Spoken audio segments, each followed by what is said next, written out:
Becoming a leaner athlete by eating more.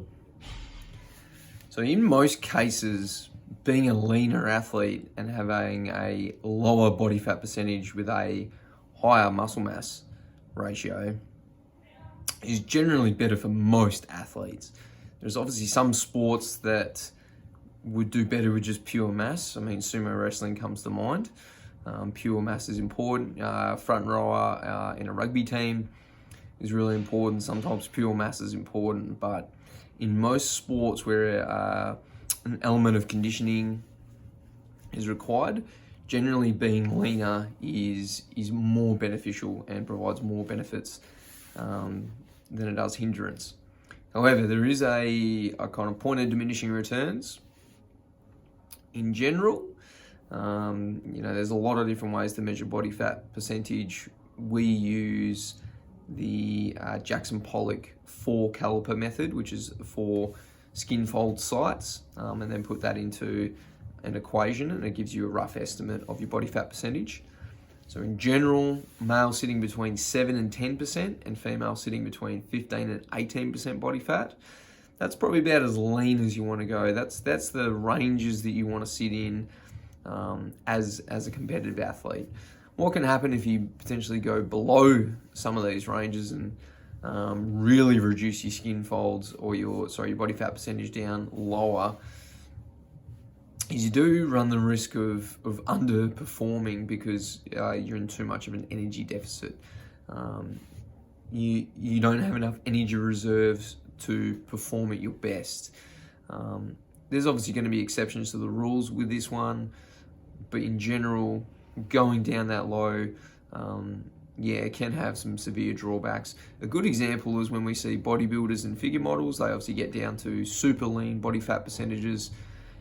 Look, by the time they're on stage, they're definitely not at their peak physical condition. And what I mean by that is not looks, but their ability to perform.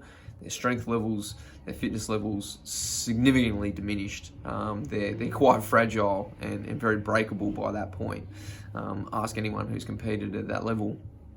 You're definitely not in your best shape in regards to your performance. So you can see that there's a point in diminishing returns in regards to becoming too lean. However, if you're outside those ranges, I think becoming leaner as an athlete can definitely be beneficial in a multitude of ways. One thing that we often see though is athletes that are looking to get leaner, they try and strive to do this, and obviously encourage that. So it's really good, but they don't always go about it in the best way and the healthiest and safest way for them. It's not a whole lot different to say someone who isn't an athlete, a general pops. However, there are some other considerations that an athlete needs to make, and that is their performance, number one. Like, if you're going to be leaner, you need to understand why, and if it is performance-based, then you need to make sure that your performance doesn't decrease because of becoming leaner. If anything, because you are losing body fat, you should be increasing your performance outcomes. So there's this notion of eat less, move more. So a lot of people obviously believe that it's a simple calories in versus calories out equation. Now, look, as far as we know from a research scientific point of view, the more energy that you put in and the less that you expend, you will gain weight. And the less energy you put in and the more that you burn, you will lose weight. Now, this is simplified. This is a simple way. But unfortunately, it's actually not as simple as that. There are much more complex factors that go into it.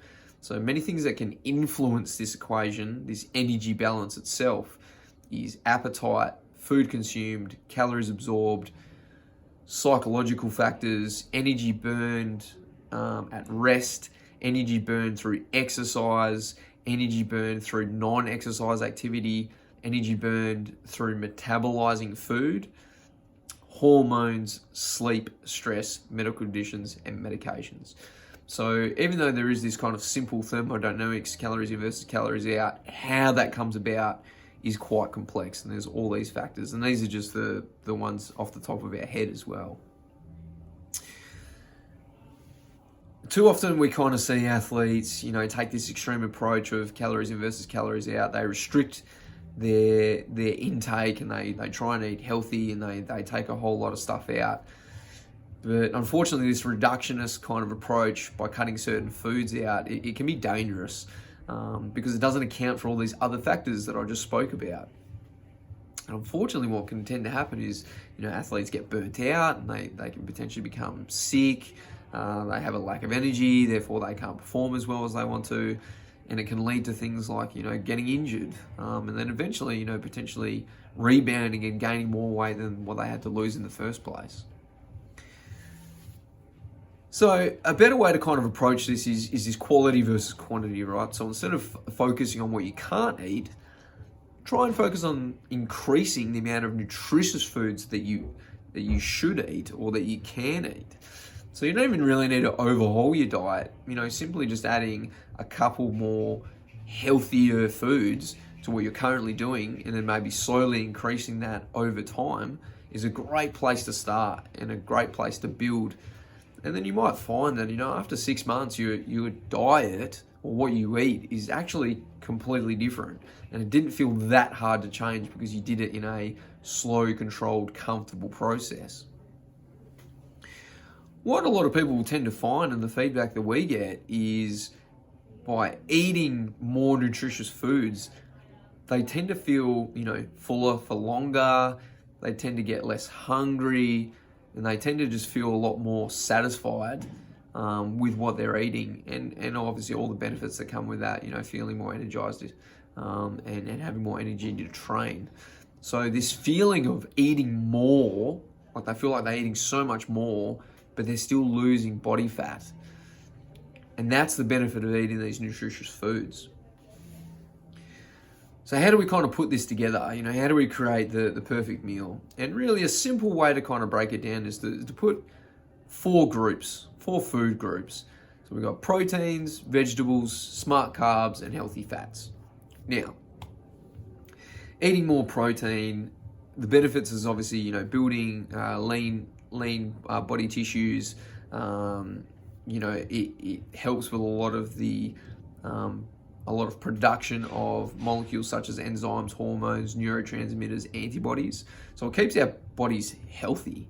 And when we eat it, because it is a slower digesting, like it takes longer to break down proteins, it keeps us fuller for longer, which is really helpful because it means that we might not overeat in the long run. So some good kind of like actual foods that are high in protein are things like your kidney beans, eggs, yogurt, scallops, salmon, pork tenderloins, chicken breasts, steak, prawns, and red lentils. There's so many more you can go down, but they're really good common ones that you can go find in the supermarket. Then we got vegetables. So vegetables obviously full of nutrients that our body just loves, like antioxidants and minerals, vitamins, fiber, and phytonutrients. So the good thing about vegetables, they have a lot of volume with very little calories. So you can eat quite a lot of vegetables without eating too many extra calories. This can obviously help with your energy balance, that calories in versus calories out, without really having to count the calories per se. The good thing is also vegetables contain a lot of fiber, which helps you feel fuller for longer. It reduces your appetite in between meals. Fiber also helps with intestinal bacteria and helps you push things through your digestive tract and helps excrete unwanted waste. Vegetables also have water in them. Like a large portion of vegetables are water, so it can actually help keep you hydrated as well. So a few vegetables to go and have a try. Not everyone's keen on them, but a few that you can go and try, maybe add to some of the foods that you're already cooking. Could be broccoli, red cabbage, eggplant, carrots, Brussels sprouts, capsicum, green beans, bok choy, spinach, and even kale. Then we've got smart carbs. So smart carbs are more your whole food, minimally processed starchy carbohydrates and fruits. So carbs get broken down into glucose, and glucose is, essential to life. It provides the fuel for your brain and your central nervous system, so your body to actually function. Glucose is also really important. It's the fuel for your muscles when you're working hard. So in your next meal, try and add some of these in. Spaghetti squash, red potatoes, banana, pumpkin, quinoa, sweet potato, brown rice, chickpeas, oranges, apples, and melons. And we've got healthy fats. So a healthy fat is a relatively unprocessed fat from whole foods. So fats exert powerful effects within the body. We need fat to support metabolism, cell signaling, and the health of various body tissues, helps with immunity, hormone production, and the absorption of many nutrients, many vitamins. Having enough fat will help you keep feeling full for longer in between meals. Some really good healthy fats that you can add to your meals are extra virgin olive oil, walnuts, butter, avocado, almonds, peanuts, and coconut oil. So once you've got these 4 kind of groups down, the combination is what really gets things going. So if you can put all 4 together, now we're creating that kind of perfect meal. So you're looking at overall, better nutrient intake, keeps you fuller for longer, keeps you more satisfied, gives you more energy, helps you recover from your workouts, and in the long run, it'll help you get into better shape. There's obviously many different combinations you can do, but a couple of really good ones that you can go and try might be beans plus broccoli plus spaghetti squash plus olive oil. So we're just literally doing like one of each. Just put that all together. Pork, capsicum, brown rice, and chopped peanuts.